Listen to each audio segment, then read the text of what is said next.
বর্তমান যুগে অনেক মানুষ আমরা আছি, উলামায়ে কেরাম বলতে বলতে তাদের মুখ বিষিয়ে যাচ্ছে যে এটা বিদআত, এটা করা যাবে না, এটা গুনাহ, এটা গুনাহ বলতেছে উলামায়ে কেরাম। কিন্তু আমরা একটাই জবাব দেই, আমাদের বাপ দাদা করছে, আমি না করলে কেমন দেখা যায়? এমন কাজ এই সমাজে আছে না? নাই ভাই, সবাই বলেন না আছে না? উলামায়ে কেরাম বলতেছে, উলামায়ে কেরাম বলতেছে, কিন্তু আমরা বাদ দাও, আমাদের ওই জায়গাতে বলে না, বাদ দাও, নতুন নতুন আলিম হবো, নতুন নতুন ফতোয়া দেয়। ভাষা বুঝতেছেন তো? ভাষা বুঝতে অসুবিধা হইতেছে না তো? আলহামদুলিল্লাহ। নতুন নতুন আলিম, নতুন নতুন ফতোয়া বাহির, এটা বলে আমরা সেটাকে ছেড়েছি। কিন্তু মুহতারাম দোস্ত আজিজ, আল্লাহ রাব্বুল আলামিন কাফিরদের ব্যাপারে এই কথাটা বলেছেন। একটা কথা বলেছেন, আল্লাহ বলেন আওয়ালাউ কানা আবাউহুম লা ইয়াকিলুনা শাইআন ওয়া লা হুম ইয়াহতাদুন। আল্লাহ রাব্বুল আলামিন বলেন, এরা কি এদের বাপ দাদার কথা অনুযায়ী চলবে? ওয়ালাউ কানা আবাউহুম লা ইয়াকিলুনা শাইআ, যদিও তাদের বাপ দাদা কোনো কিছু বোঝে না, ওয়ালা হুম ইয়াহতাদুন, আর তাদের বাপ দাদা যদিও হেদায়েত প্রাপ্ত ছিল না, তাও কি তারা তাদের বাপ দাদার কথাই শুনবে? এর বন্ধুরা আমার, আল্লাহ রাব্বুল আলামিন আমাকে আপনাকে এই আয়াতের মাধ্যমে বুঝাইতেছেন, যদিও তোমাদের বাপ দাদা কেউ আলিম ছিল না, তারা যদি জ্ঞানী ছিল না, তারা হেদায়েত প্রাপ্ত ছিল না, তথাপিও কি তোমরা তাদের কথা শুনবা, তাদের অনুসরণ অনুকরণ করবা? এর বন্ধুরা আমার, যারা আমরা বলি আমার বাপ দাদা করে গিয়েছে, এটাকে ছাড়া সম্ভব নয়, আমার তাদের কাছে একটা প্রশ্ন, আপনার বাপ দাদার ভিতরে কয়জন যোগ্য আলিম ছিল? কয়জন যোগ্য আলিম ছিল? যদি আপনার বাপ দাদার ভিতরে যোগ্য আলিম ছিল, শুধুমাত্র মুন্সি আলিম হইলে হবে না, যোগ্য আলিম যদি ছিল, তারা যদি করছে ঠিক আছে, কিন্তু যদি কোন আলিম ছিল না, হেদায়েত প্রাপ্ত ছিল না, আর যদি আপনিও তাদের কথা বাহানা বানান যে আমার বাপ দাদা করছে, আমি কেমনে করব না, এর বন্ধুরা আমার, তাহলে আমার আপনার কপালে জাহান্নাম ছাড়া উপায় না। এখন আগের কথার দিকে আসি। আবু তালিব বেঈমান হয়ে যখন দুনিয়া থেকে বিদায় নিয়ে চলে গেল, আল্লাহ রাসূল, আল্লাহর হাবিব বিশ্ব নবী সাল্লাল্লাহু তাআলা আলাইহি ওয়াসাল্লাম দুঃখিত মন নিয়ে বসে আছেন, মনটা বড় মলিন হয়ে আছে। হায়রে, যে চাচা আমার জন্য সারা জীবন এত কুরবানি দিল, ত্যাগ দিল, সেই চাচাকে আমি কালেমা পড়াইতে পারলাম না, ইমানদার বানাইতে পারলাম না, মনে বড় দুঃখ নিয়ে বসে আছে, মনটার ভিতরে বড় দুঃখ কষ্ট। এর বন্ধুরা, আল্লাহ রাব্বুল আলামিন এই সমস্ত ঘটনা দেখতেছিলেন কি দেখেন না? আল্লাহ রাব্বুল আলামিন হযরত জিবরাইল আমিন আলাইহিস সালাতু ওয়াস সালামকে পাঠিয়ে দিলেন।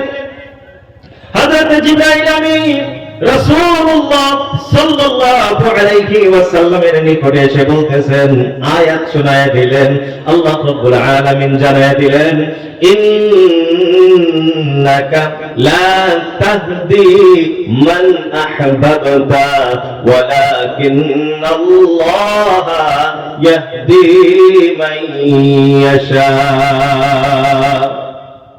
আল্লাহ রাব্বুল আলামিন জানায় দিলেন, ইন্নাকা লা তাহদি, অবশ্যই আপনি ও মুহাম্মদ লা তাহদি, হেদায়েত দিতে পারেন না, হেদায়েত প্রাপ্ত করতে পারেন না, জাহান্নাম থেকে আপনি বাঁচাইতে পারেন না। মান আহবাবতা, আপনি যাকে পছন্দ করেন, আপনি যাকে ভালোবাসেন, আপনার পছন্দ অনুযায়ী, আপনার ভালোবাসা অনুযায়ী আপনি হেদায়েত দিতে পারেন না। ওয়ালাকিন্নাল্লাহা ইয়াহদি মান ইয়াশা, অবশ্যই আল্লাহ রাব্বুল আলামিন যাকে পছন্দ করে তাকে হেদায়েত প্রাপ্ত করে দেয়। বলি সুবহানাল্লাহ।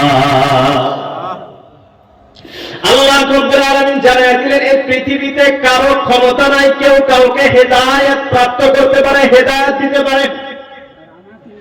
এ বন্ধুরা আমার, জান্নাত এবং জাহান্নামের ফয়সালা হবে হেদায়েতের উপরে। আমল দিয়ে আপনি জান্নাত পাইতে পারেন না, আপনার নামাজ আপনাকে জান্নাতে নেবে না, আপনার রোজা আপনাকে জান্নাতে নেবে না, আপনার হজ আপনার কুরবানি আপনাকে জান্নাতে নেবে না।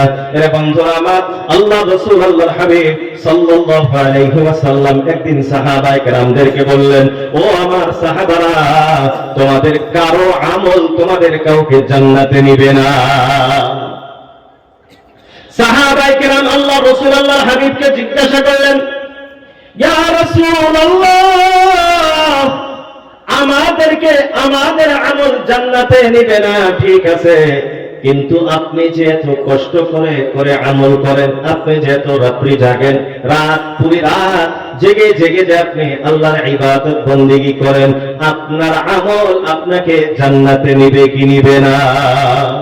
এরে বন্ধুরা আমার, আপনারা শুনলে আচরিত হয়ে যাবে।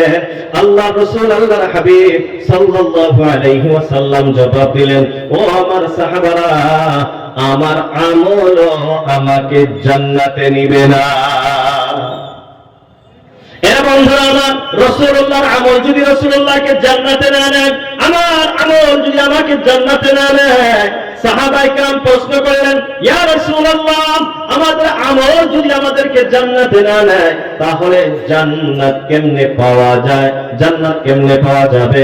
আল্লাহ রাসূল আল্লাহর হাবিব সাল্লাল্লাহু আলাইহি ওয়াসাল্লাম জানায় দিলেন, বিরহমাতিন মিনাল্লাহি ওয়া ফাদলিন মিনহু, আল্লাহর খাস দয়া, আল্লাহর মেহেরবানি, আল্লাহর ফজল ও করমে জান্নাত পাওয়া যায়। বলি সুবহানাল্লাহ। এখন আরেকটা প্রশ্ন আপনাদের মনে আসতে পারে, হুজুর আমার আমল যদি আমাকে জান্নাতে না নেয়, তাহলে তো ভালোই হইল, কালকে থেকে নামাজ টামাজ সব বাদ, নাকি তো? আমল যদি জান্নাতে না নেয়, তাহলে আমল করে কি করবো, লাভ আছে? এটাই বড় প্রশ্ন। আর অনেকে এই জন্য আমলও করেন, নামাজ টামাজ পড়ে না। মুহতারাম দোস্ত আজিজ, আল্লাহ রাসূল বলেছেন, বিরহমাতিন মিনাল্লাহ, আল্লাহর রহমতে আপনি জান্নাত পাবেন। এখন রহমত আপনার কোন আমলের প্রতি আসবে এটা বলা যায়? এটাকে বলতে পারবেন? এই জন্য জীবনে কোন আমল ছাড়াও যাবে না। আমল বড় হোক আর ছোট হোক, কোন আমল ছাড়া যাবে না। আল্লাহ রাসূল বলেন, লা তাহকিরান্না মিনাল মা'রুফি শাইআ, এ আমার সাহাবারা, তোমরা কোন আমলকে তুচ্ছ তাচ্ছিল্য ছোট মনে করিও না। ওয়ালাউ আন তালকা আখাকা বিওয়াজহিন তালিক, যদিও সেই আমলটা তোমার এক ভাইয়ের সাথে হাসি মুখে সাক্ষাৎ করা হয়, এই আমলটাকে তোমরা ছোট মনে করিও না, কারণ এই আমলের বদলাও তুমি জান্নাত পাইতে পারো। এই জন্য কোনো আমল ছাড়া যাবে না। এখন আরেকটা প্রশ্ন, যদি আমার আমল যদি জান্নাতে না নেয়, বুঝলাম আমল করা লাগবে, তো আমার আমল করে এত কষ্ট করে লাভ কি হবে? এর জবাব হলো, আমি আপনি যত আমল করব, ফরজ তো করতেই হবে, এর তো মাফ নাই। ফরজের উপরেও আমি আপনি নফল রোজা, নফল নামাজ, নফল সাদাকা, আমি আপনি নফল যত বেশি আদায় করব, এই নফলের মাধ্যমে আমার আপনার জান্নাতের কোয়ালিটি তত ভালো হবে। বলি সুবহানাল্লাহ। জান্নাতের কয়টা কোয়ালিটি আছে জানা আছে আমাদের কাছে? জান্নাতের কোয়ালিটি কয়টা? কাউকে জানিয়ে না। জান্নাতের ভিতরে দরজাত, স্তর বা কোয়ালিটি, এটা হলো 100টি। কয়টি? 100। আল্লাহ রাসূল বলেন, ইন্না ফিল জান্নাতি মিআতা দারজাতিন, অবশ্যই জান্নাতের ভিতরে 100টি স্তর রয়েছে। আর এই 100টি জান্নাতের ভিতরে সবচেয়ে টপ 1 নম্বর কোয়ালিটির জান্নাত, ওই জান্নাতের নাম কি? সবাই বলেন না, আরো বলেন না সবাই। জান্নাতুল ফিরদাউস। জান্নাতুল ফিরদাউস বললে আমাদের অনেকেই মনে করে যে আতরটা যে আছে, ওই আতরটা মনে হয় আছে না, একটা জান্নাতুল ফিরদাউস নামের আতর আছে না, ওই আতরের নাম খালি জান্নাতুল ফিরদাউস। মুহতারাম দোস্ত আজিজ, জান্নাতুল ফিরদাউস এটা হলো সবচেয়ে টপ কোয়ালিটির জান্নাত। আবার আল্লাহ রাসূল বলেন, এই জান্নাতুল ফিরদাউসের ভিতরে আবার 4টি জান্নাত আছে। জান্নাতুল ফিরদাউসের ভিতরে আবার কয়টি জান্নাত? 4টি। এর ভিতরে 2টি হলো ইন টোটাল স্বর্ণের, মানে জান্নাত এবং জান্নাতের যাবতীয় জিনিস সব স্বর্ণের, আর 2টি হলো রূপোর। জান্নাত এবং জান্নাতের যাবতীয় বস্তুর উপর।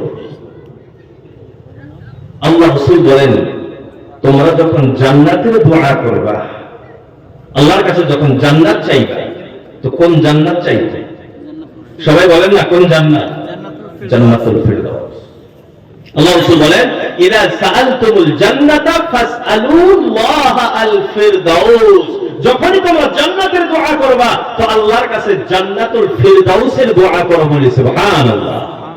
কারণ আল্লাহ রাসূল বলেন এটা হলো জান্নাতের সবচেয়ে উচ্চ স্থান, সবচেয়ে ভালো কোয়ালিটির জান্নাতের নাম জান্নাতুল ফিরদাউস। আল্লাহ আমাদের সবাইকে জান্নাতুল ফিরদাউসের হকদার বানায় দিক, সবাই বলি আমিন। আরো জোরে বলি আমিন।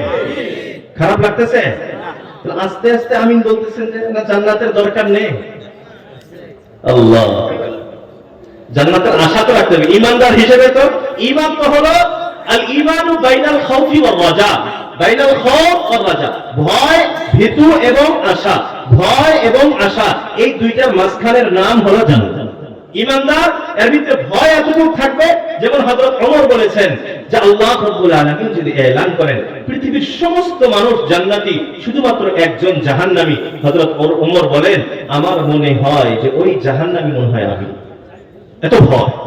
আমার আশা ঈমানদারের কেমন? হযরত ওমর বলেন আল্লাহ রাব্বুল আলামিন যদি এলান করেন পৃথিবীর সমস্ত মানুষ জাহান্নামী, একজন মানুষ খালি জান্নাতি, আমি ওমরের আশা যে ওই একজন জান্নাতি আমি, বলি সুবহানাল্লাহ।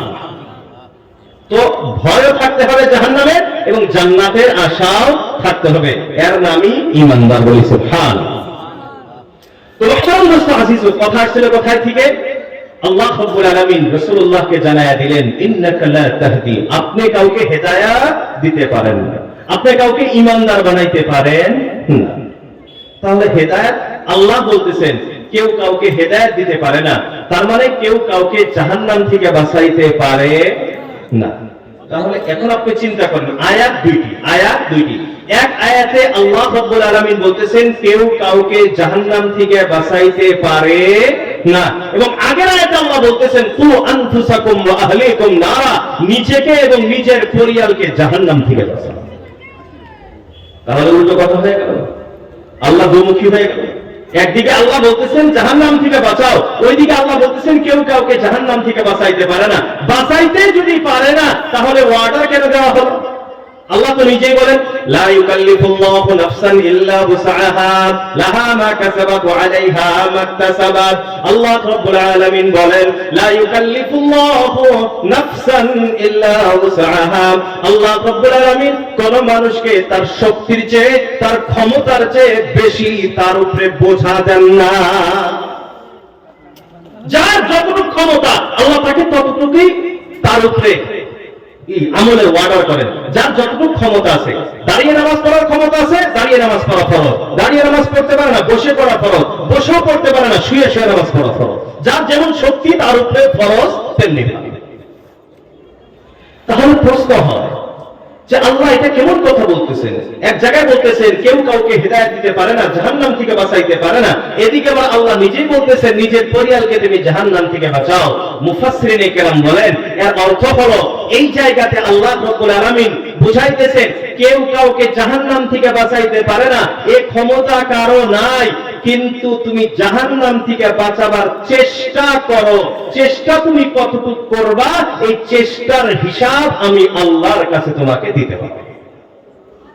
ও আনফুসাকুম ওয়া আহলিকুম নারা, নিজেকে এবং নিজের পরিবারকে জাহান্নাম থেকে বাঁচাও, অর্থাৎ জাহান্নাম থেকে বাঁচাবার চেষ্টা করো। এখন আমার আপনার জীবনের হিসাব হবে এটা, আমি আমার সন্তানকে, আমি আমার স্ত্রীকে, আমি আমার পরিবারকে জাহান্নাম থেকে বাঁচানোর জন্য কতটুকু চেষ্টা করেছি।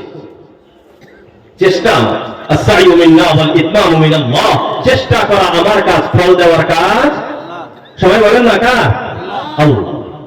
চেষ্টা করতে হবে, এই চেষ্টার হিসাব আল্লাহ রাব্বুল আলামিনের কাছে আমাকে আপনাকে দিতে হবে।